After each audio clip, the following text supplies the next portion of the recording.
Everyone, today we are going to discuss graphical presentation of data. In this very topic, we will discuss how to construct histogram, frequency curve, frequency polygon, mosaic. Now, let's start. The very first one is histogram. Represented by a set of rectangular bars, variable is taken along the x-axis and frequency along the y-axis. With the class intervals as base, rectangles with height proportional to class frequency are drawn. The set of rectangular bars so obtained gives histogram.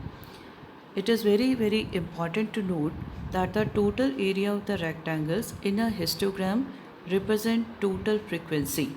If the frequency distribution has inclusive class intervals, they should be converted into exclusive type.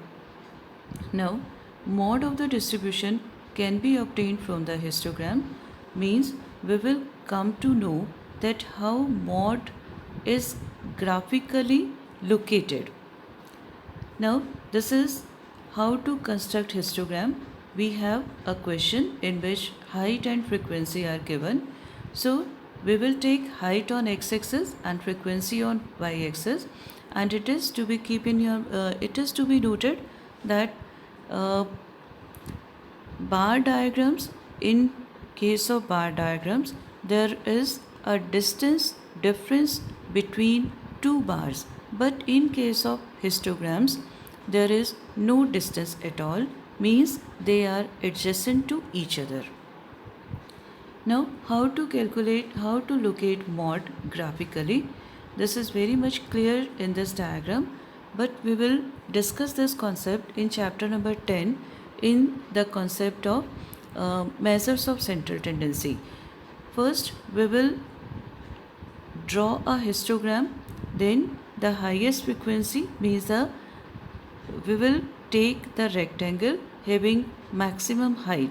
Then we will join the corners, and in this way from the point of intersection we will draw a perpendicular on x-axis as in the diagram.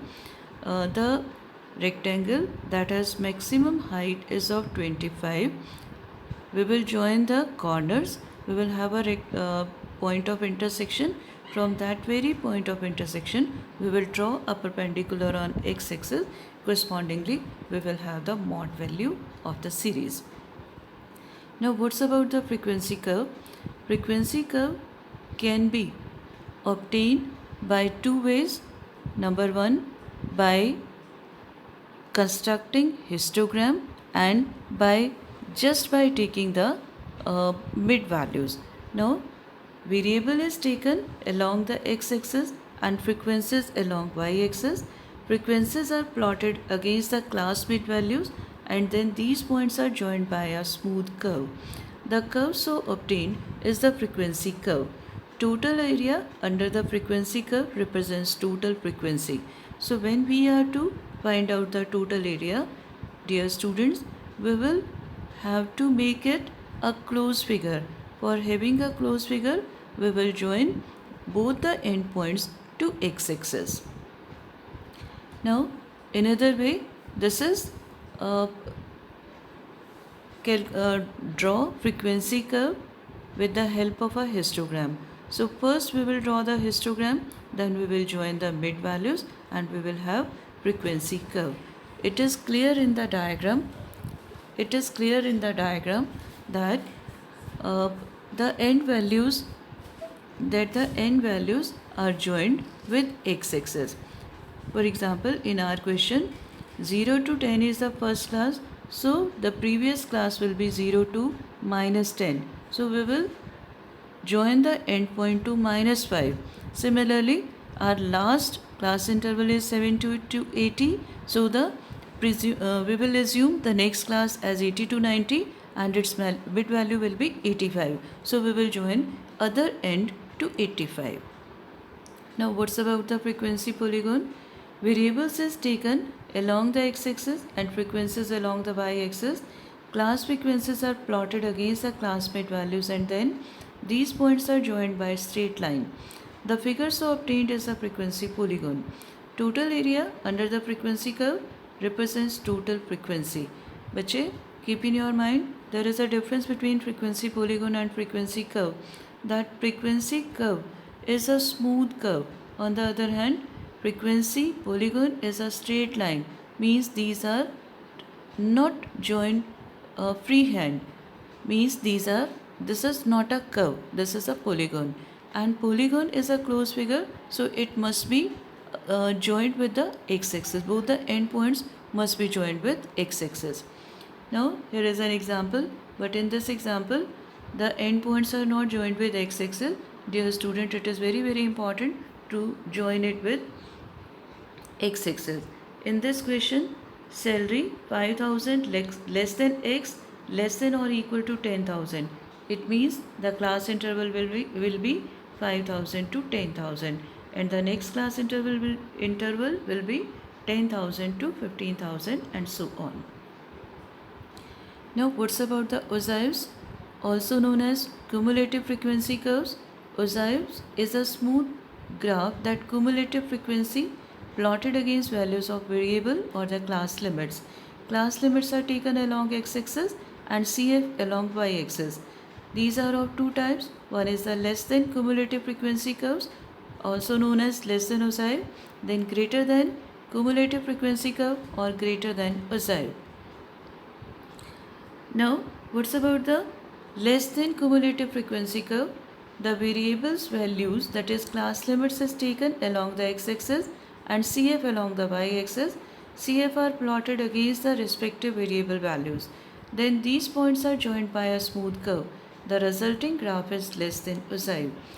Now, greater than CF curve, here the variable values is taken along the x-axis and CF along the y-axis.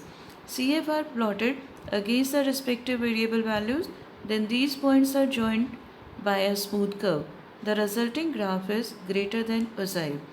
Now the two Ogives are drawn together with common axis. The points of intersection of the two Ogives gives us median point of the distribution. Ogives are used to locate partition values also, like median, quartiles, deciles and percentiles. We will discuss these in chapter number 10. Now, Ogive or the cumulative frequency curve. Dear students, in chapter number 4, that is organization of data, you have already studied how to convert a series into less than cumulative frequency series and more than cumulative frequency series. So whenever a question related with Ogive is asked, the very first step is to convert the series into less than cumulative frequency series or more than cumulative frequency series, or both, that is according to the question. It is clear from the diagram that more than Ogive curve is continuously decreasing, that's why it is a downward sloping curve. On the other hand, less than Ogive curve is continuously increasing, that's why it is upward rising or positively sloped curve.